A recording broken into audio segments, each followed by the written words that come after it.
Serial Kumkum Bhagya के आने वाले ट्रैक में अब ऐसा धमाका होने वाला है जिसे देखकर दर्शक अपनी सीट पर टिक नहीं पाएंगे। घर के अंदर हालात अब धीरे धीरे काबू से बाहर हो रहे हैं और इस बार ड्रामा इतना हाई वोल्टेज होगा कि हर एक रिश्ते की बुनियाद हिल जाएगी। एक तरफ शिवांश का भरोसा प्रार्थना पर अडिग है। चाहे घर में कोई कुछ भी कह दे, चाहे कितनी भी साजिशें रची जाएं, शिवांश के दिल में यह बात पक्की हो चुकी है कि प्रार्थना निर्दोष है। लेकिन दोस्तों, यही भरोसा अब घर के बाकी लोगों के लिए एक चुनौती बन गया है, खासकर बुआ माँ और सोनालिका के लिए। बीते कुछ दिनों से शिवांश की हालत एकदम पागलों जैसी हो चुकी है।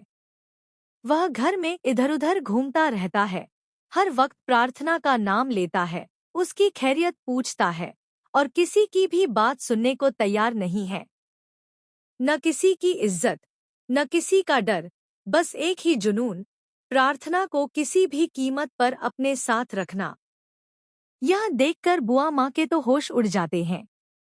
उन्हें यकीन ही नहीं हो रहा कि शिवांश, जो कभी उनकी हर बात मानता था, अब उनकी एक भी नहीं सुन रहा। सोनालिका, जो खुद को इस घर की सबसे चतुर खिलाड़ी समझती है, वह भी हैरान है कि उसका हर दाव अब बेअसर होता जा रहा है। लेकिन असली झटका तब लगता है जब शिवांश एक दिन गुस्से से तमतमाता हुआ सोनालिका के पास पहुंचता है। वह न सिर्फ उस पर चिल्लाता है, बल्कि बुआ माँ की भी कोई इज्जत नहीं करता। घर का माहौल मानो एक ज्वालामुखी बन चुका है, जो किसी भी पल फट सकता है। इसी बीच एक दिन वह पल आता है जिसका सबको इंतजार था। शिवांश और प्रार्थना आमने सामने होते हैं। दोनों के बीच कुछ पल के लिए सन्नाटा छा जाता है, लेकिन शिवांश चुप नहीं रहता। वह सीधे प्रार्थना से पूछता है, क्या तुमने डिवोर्स पेपर्स पर साइन किए थे?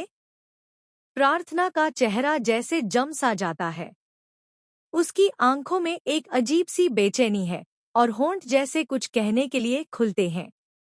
वह हाँ बोलने ही वाली होती है कि शिवांश की नज़र उसके हावभाव पर टिक जाती है। उसे महसूस होता है कि यह हाँ दिल से नहीं, मजबूरी से आ रही है। यहीं से कहानी का असली मोड़ शुरू होता है।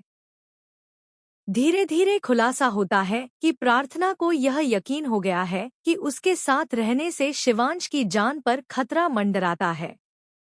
पिछले कुछ महीनों में शिवांश पर जितने बड़े बड़े हादसे हुए, उसका कारण वह खुद को मानने लगी है। उसके दिल में डर है कि अगर वह उसके पास रही तो एक दिन कुछ ऐसा हो जाएगा जिसे वह कभी माफ नहीं कर पाएगी। लेकिन शिवांश यह सुनकर बुरी तरह हिल जाता है। वह समझ जाता है कि यह सब प्रार्थना का अपना फैसला नहीं हो सकता। कोई है जिसने उसे यह सब सोचने पर मजबूर किया है, और उसे शक सबसे पहले बुआ माँ पर जाता है। गुस्से में तमतमाता हुआ वह पूछ बैठता है, क्या बुआ माँ ने तुमसे कुछ कहा है? क्या उन्होंने तुम्हें मजबूर किया है कि तुम मुझे छोड़ दो? प्रार्थना कुछ कहती नहीं, बस उसकी आंखों में आंसू और चेहरे पर एक दर्दभरी खामोशी, और यही खामोशी शिवांश के लिए सबसे बड़ा जवाब बन जाती है। उसे यकीन हो जाता है कि इस पूरी साजिश के पीछे बुआ माँ और सोनालिका का ही हाथ है। बस फिर क्या था, शिवांश किसी को कुछ कहे बिना सीधा बुआ माँ और सोनालिका के कमरे में घुसता है। कमरे का दरवाजा जोर से खोलता है और इतनी गुस्से में होता है कि उसकी आंखों से मानो अंगारे निकल रहे हों। बहुत हो गया तुम्हारा खेल, यह कहकर वह दोनों को धक्के मारकर कमरे से बाहर करता है। पूरे घर के सामने, बिना